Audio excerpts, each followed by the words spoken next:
Hello YouTube! I'm here with yet another video tonight. This time it is a Transformers action figure review. Today I'm reviewing the Transformers Robots in Disguise 2015 Gold Armor Grimlock figure. Here he is in Godzilla, I mean T-Rex mode. He is meant to be a T-Rex as much as he looks like a robotic Godzilla. Now, detail is it's pretty good. It's pretty much what you need. Obviously, you can see his hands on the sides of his legs. That's kind of wrong. There's a huge gap in a very inappropriate place. That's kind of necessary because of the way he transforms. Other than that, the sculpted detail is very nice. All the ridges and such, where they need to be. His head, simple, but it does what it needs to do. It's simple but efficient. That's how I describe his design. Posability, his jaw opens and closes. You can use this ridge on the back of his head to open and close it. He can move his arms, legs. The knee joints are very tight and very worrisome. I'd be gentle with them if I were you. His arms could do a full rotation, but his hips get in the way. You compare him to another deluxe class figure, High-Octane Bumblebee from the Age of Extinction line. Grimlock is, and in himself, he's about the same size. Doesn't come across as well on camera, I think, but Grimlock does seem a wee bit too tiny. Then again, that's the limitations of doing this figure at a deluxe class scale. Moving on to the transformation. First, what you want to do is you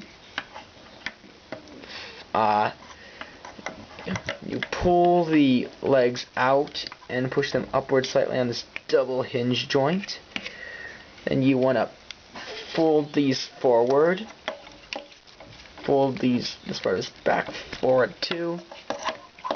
Pull these out. Be very gentle because they've already come really loose on mine. Pull the knee joints back. Rotate the legs around and there's slots here that connect the grooves in his leg. Which you can see right here. It's very well in there, but you get the point. Separate his legs, tuck the end of the tail in. Really nice feature, they have another tail end in there, so symmetry. I like symmetry. Pull the arms back a bit. Collapse these into his chest. There are pegs that will peg into some holes there. Rotate the arms around. Go through the Herculean effort of trying to get his hands out. It's really difficult. You have to flip his hands up. I think I got it. Yeah, I got this one. Other one. They're very tricky to fold out. Rotate the arms as far back as they will go. Do not try to use force. Fold the head back, and Grimlock is a robot. Now, a very simple design.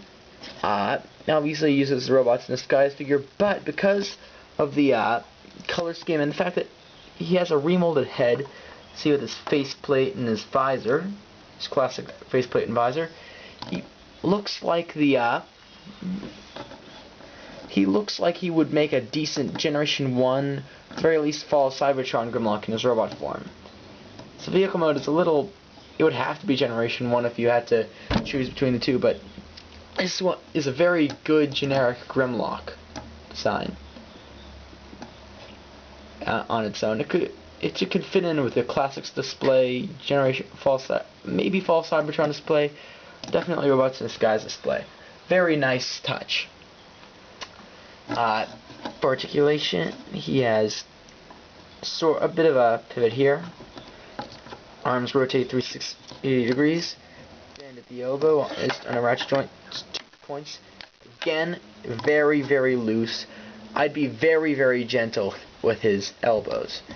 I guess he can do a sort of come at me due to the way of his transformation. Nothing at the waist. Head, nothing at the waist. Head rotates. Legs go out, bend at the knee, rotate at the hip. Well, these can rotate at the elbow. I guess you could get, you would think that you could get some pivot in the foot due to the transformation, but it's too tight and doesn't really work. Overall, it's a decent articulation. Obviously not the best, but it's not the worst. Comparing him to another deluxe class figure, I've got RC from Transformers Prime. She looks like she's could be because of the angle of the camera, but she looks almost a head taller than him. No, not exactly a head taller than him, but definitely, she's definitely taller than him. The Warrior class figures have gotten, the Warrior class or deluxe class figures have gotten even smaller. I mean, take Bumblebee, Battleblade Bumblebee from the Hunt for the Decepticons line. You have it might be a bit of a bad example because it might not be the best example since he's big for a deluxe class figure anyway, or even at the time, but there's definitely a noticeable difference in scale. Everything is shrunken down to the point where figures like this don't really fit with, or figures like this guy don't really fit in with figures like Grimlock. On the whole, would I recommend him? It's kind of hard to say. Yeah, but with Transformers now, it's really hard to say. Back when deluxe class figures were $10 to $12 when I started collecting, I could go out. I could recommend even okay figures because they weren't that expensive. But here, it really, with these figures, it depends on the quality of the figure. Fortunately for Grimlock, he is a very good figure. I struggled to find any fault with the figure at all. I guess the torso does look a bit like sort of like he's wearing a life vest in dinosaur mode, but other than that, the paint applications are okay. There's not a lot needed for him. He's just a pretty good figure. Can't think of any faults. Oh, except that the plastic feels very brittle. He feels very fragile. I would recommend him, but only if you plan on being very gentle with him. It's a good Grimlock figure, but be gentle. This is Autolux the Supreme signing out again.